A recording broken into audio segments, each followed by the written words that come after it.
Alright, legends, welcome along to Here's Rodder's Reviews. We're getting into He-Man and the Masters of the Universe in this episode. Not the current 2021 version, but we're doing the old 80s one, which is absolutely fantastic. This episode is Trouble in Arcadia, and on the back of the box, what it says is, when Prince Adam gets captured by the female villagers of Arcadia, it's left to Teela to get him out of trouble, but while he's imprisoned, Adam discovers that Queen Samana's mining is putting the whole city at risk. Basically, at the beginning of this episode, He-Man is... there's a bit of a bait and switch here. You get a lot of He-Man at the beginning of the episode. He's testing out a new force shield that Duncan, Man-at-Arms, has come up with. It's a little wristband sort of a deal. Press a button and an energy shield appears. So he's testing this weapon out, or this form of defence out, at the beginning of the episode, and it's working fine. And him and Man-at-Arms have a little back and forth about the shield, and it's going to be very handy for helping out Teela and the palace guard in the future. And Man-at-Arms says, speaking of Teela, are you and her not meant to go on another mission this afternoon? To which He-Man is like, yep, you're right, I better go change into Prince Adam again. Now, just want to say that I can't recall, now I've said a few times in the reviews of this box set, at one point in history, I'm 42 years old at the moment, I have seen these episodes, the vast majority of them, as a kid, and I don't recall in the whole run of He-Man and the Masters of the Universe seeing if there's a transformation back from He-Man to Prince Adam. Like, you always see it, the opening credits at the beginning of each show, you see the transformation of Prince Adam into He-Man, but I don't recall ever seeing it on screen in this series, if He-Man ever changed back to Prince Adam, which I'm curious to find out in the rest of the box set. In all fairness, we're not that far from the end of it now, and if we don't get to see it, I can live with that too. But as Adam and Teela are off in this mission, they are in attack track. And where is my notes at? I took a few notes of the names of some of the characters in this episode because my memory is crap. Another downside to being old. Anyway, while they're on their mission and attack track, Teela is talking to Prince Adam about speaking with Queen Marlena, and she refers to the planet that the Queen originally came from, Earth. As we all know, Prince Adam is half Eternian, half human, and she was telling Teela she was one of the first females to fly into deep space, and Adam's agreeing with everything, and Teela's making the point that it's really weird that at one point in history it was only men that were allowed to do that sort of thing, and she just finds it really strange and weird that at one point that would be the attitudes on any planet. And Prince Adam is pretty much in agreement with her. It's like, we're all the same at the end of the day. And as they're on the way, attack track comes to an abrupt stop in the middle of nowhere and reports that they've hit some sort of barrier.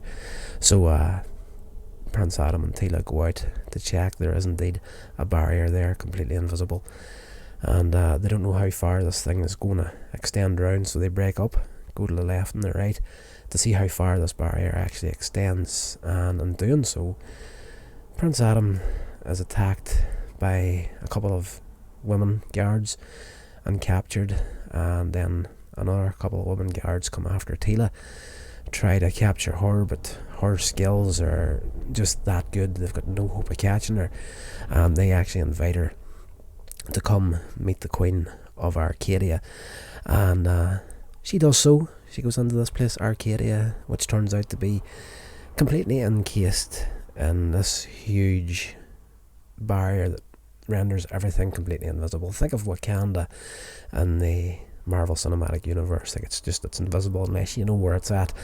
That's Arcadia in this episode. And turns out it's a completely female-dominated society. They're in charge, and the men are all slaves to the women. And they're in mines below the city, mining out Arcalite, which is the mineral that's used to maintain this force barrier. So Adam is dropped in with the men, put to work as a slave, and Tila is took to the Queen. She discovers everything, and she's pretty much back chatting the Queen the whole way through the episodes. Like, I don't understand why men and women can't be equals here. And the Queen's like, men do the labour.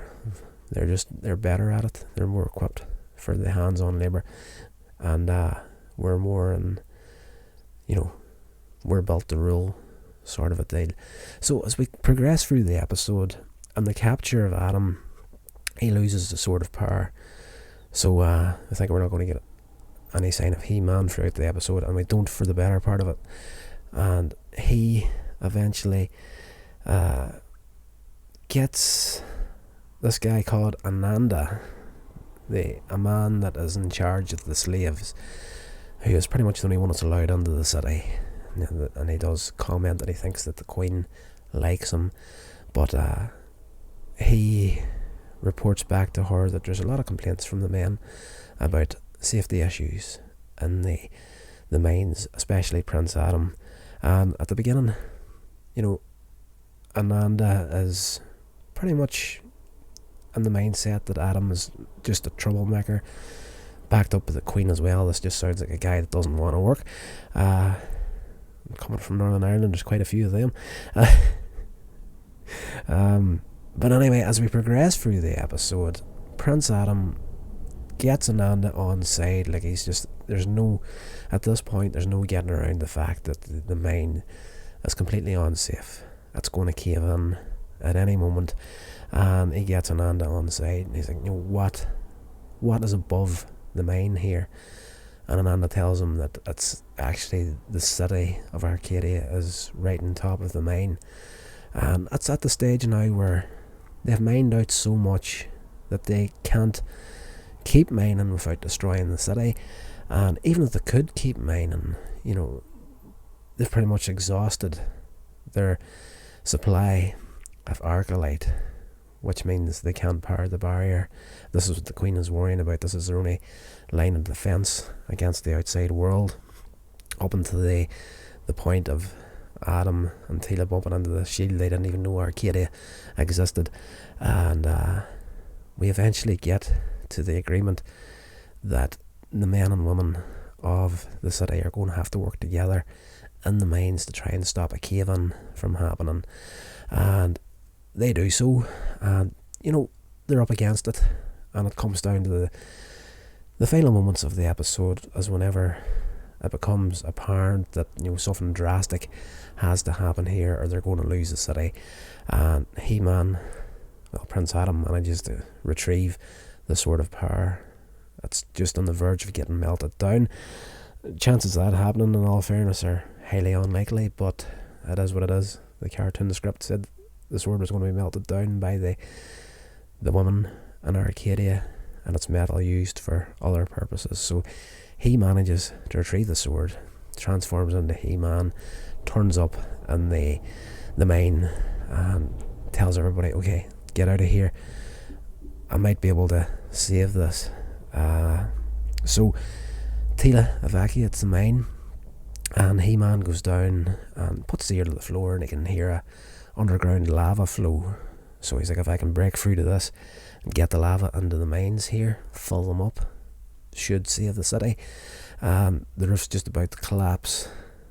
As he breaks the floor open and the lava coming up, the roof does actually momentarily collapse above him, but he manages to get a support beam back in place to hold the roof in. And on the outside you can see the city starting to drop down, and the lava starts falling up. He-Man is trapped in there along with it, and manages to break through the ceiling up into the palace. And just as the floor and everything starts to give way.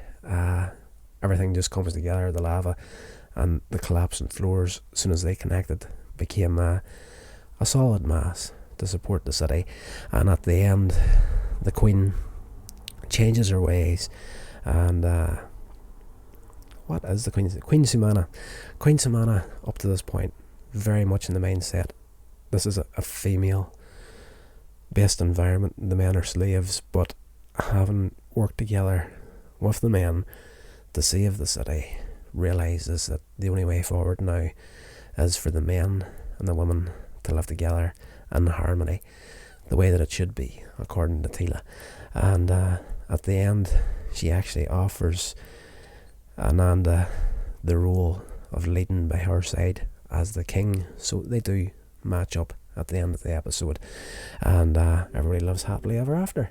And Tila and Prince Adam leave to head back to Eternia, and at which point Argo turns up. Turns out, after everything that's happened, he's been sleeping in the back of a tack track the whole way through the episode, so we get a little bit of comedy for him to close it out. At the end of the episode, the public service announcement. This is basically a little history lesson for the kids, and a character will always break the fourth wall, speak to the audience at the end of the episode, and this time it's Tila and He-Man both that come out and talk to the audience and or the viewer. And the moral of the story is essentially Tila comes on screen. She's like, a very long time ago, a wonderful document came into being. It was called the Magna Carta. He-Man then takes over. It was the first big step in recognising that all people were created equal. But even though more laws have been passed to guarantee that, there are still those that try to keep others from being free. Tila then comes in. Fortunately, Queen Sumana realised in time that only by working together could her city be saved, and that's the way it should be. Together, right? He-Man agrees with her, right? And we close out the episode.